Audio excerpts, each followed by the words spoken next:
Hi! Good morning sa inyo. So, ayan. Nag-prepare ako going to school and nababad ko na yung buhok ko sa conditioner. So, magsasabon na ako. At dahil ubos na yung sabon ko, magbubukas tayo ng bado. Ito sa My Project ng Beauty Vault. Ayan siya, guys. So, ito yung ginagamit ko sa buong katawan ko. Sobrang light niya lang sa skin, di ba? For a Kojic soap. Tsaka, sobrang bango niya talaga. Like, amoy na amoy mo siya sa buong CR. So, Hindi mo talaga mararamdaman na humahapdi yung balat mo. Tapos, ayun, nakakatuwa kasi nakakalight talaga siya ng skin if like everyday mo siya talagang gagamitin. So, tapos na ako magsabon ko, katawan ko, so bandaw-bandaw na tayo kasi maliliit na tayo.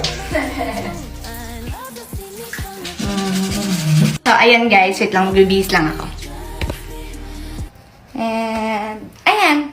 Magsasapatos na lang ako, tapos ready na akong pumasok. Bye, guys!